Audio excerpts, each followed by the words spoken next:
This is an urgent message from RestoreTheConstitutionalRepublic.org.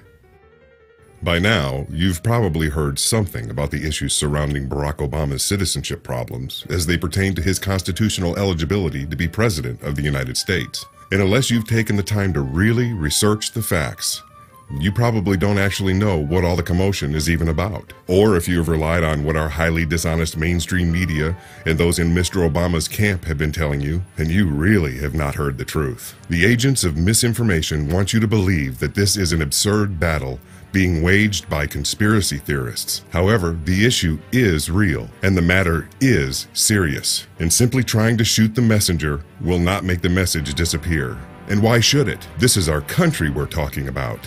The real hate mongers want you to believe this is about Mr. Obama's politics, or even worse, his race. We want to dispel the rumors you may have been hearing, and we want to set the record straight. If we just ignore the facts, we'll probably journey down a road from which there will be no return. To truly understand the truth, however, will take a little bit of your time. So let's take a few minutes to discover the whole truth. The United States Constitution, which all members of the House and Senate have solemnly sworn to support and defend, states no person except a natural-born citizen or a citizen of the United States at the time of the adoption of this Constitution shall be eligible to the office of President. What is clear and indisputable is that a natural-born citizen is a citizen by no act of law such as naturalization, and also that a child born to U.S. citizens on U.S. soil is a natural-born citizen. After the U.S. Constitution was written, further clarifications were made. All persons born in the United States and not subject to any foreign power are declared to be citizens of the United States. 2 months after the statute was enacted, on June 16, 1866, the 14th Amendment was proposed and declared ratified on July 28, 1868. The first clause of the first section reads, "All persons born or naturalized in the United States and subject to the jurisdiction thereof are citizens of the United States and of the state wherein they reside." In 1866, Representative Bingham of Ohio stated, "Every human being born within the jurisdiction of the United States of parents not owing allegiance to any foreign sovereignty is, in the language of our Constitution itself, a natural-born citizen." The chosen wording of the framers here makes it clear that they had drawn a distinction between themselves, persons born subject to British jurisdiction, and natural-born citizens, who would not be born subject to British jurisdiction or any other jurisdiction other than the United States. And so the framers grandfathered themselves into the Constitution as being eligible to be president. But the grandfather clause only pertains to any person who was a citizen at the time of the adoption of this Constitution. It should be obvious that the framers intended to deny the presidency to anyone who was a British subject at birth. If this had not been their intention, then they wouldn't have needed to include a grandfather clause which allowed the framers themselves to be president. Our Constitution and subsequent relevant case law establishes two distinct types of citizens: U.S. citizen or native-born citizen, and natural-born citizen. As you will see, not everyone who is a U.S. citizen is also a natural-born citizen. A U.S. citizen is one who was born to at least one parent who was a U.S. citizen, or one who was born in the U.S. mainland, or one who became naturalized sometime after being born. The framers of the Constitution instituted a specific set of requirements to hold the highest office of the land: a natural-born citizen. A natural-born citizen is one who is not only born in the U.S. mainland, but who is also born of parents who are both U.S. citizens. That presents a very precise requirement, and the framers' reasons are very easily researched and understood. But right now, the issue is not really why they chose to write this requirement into law, but only that they did write this requirement into law. And as a nation governed by the rule of law, we cannot simply toss it aside, even if we don't like it or agree with it.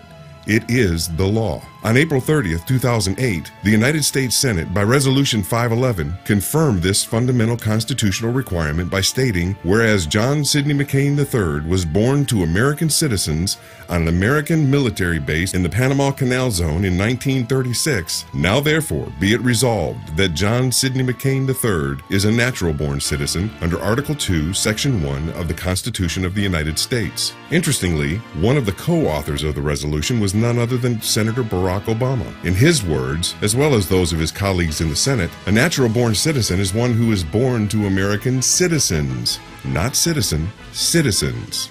But why does this matter? Barack Obama's father was not an American citizen. He was Kenyan, and at the time of his birth, because of his father's nationality, Barack Obama was subject to the laws of Britain. According to Mr. Obama's own website, when Barack Obama Jr. was born on August 4th, 1961 in Honolulu, Kenya was a British colony, still part of the United Kingdom's dwindling empire. As a Kenyan native, Barack Obama Sr. was a British subject whose citizenship status was governed by the British Nationality Act of 1948. That same act governed the status of Obama Sr.'s children. Since Senator Obama has neither renounced his U.S. citizenship nor sworn an oath of allegiance to Kenya, his Kenyan citizenship automatically expired on August 4, 1982. Remember what we've already seen as part of our Constitution, the law of our land. All persons born in the United States and not subject to any foreign power are declared to be citizens of the United States. Also remember what Barack Obama states himself. That same act governed the status of Obama Sr.'s children. And also, whereas John Sidney McCain III was born to American citizens.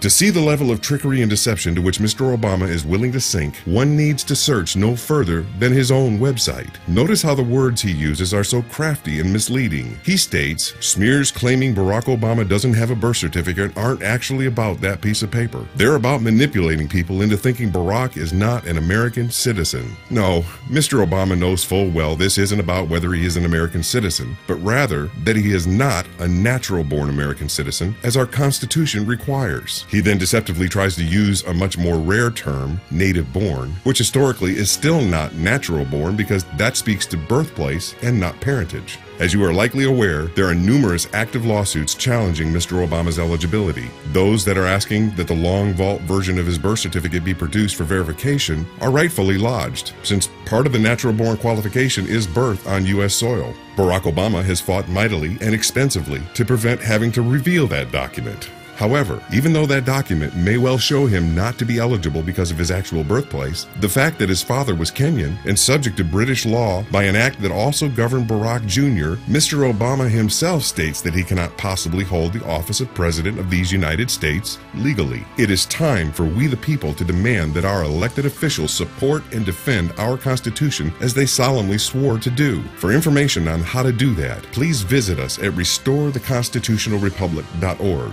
We also ask that each member of Congress contact us before the verification of the Electoral College vote to learn that your specific constitutional duty in this matter is to call for a formal investigation before the vote is verified on January 8th. We the people will not allow our beloved Constitution to be hijacked and desecrated.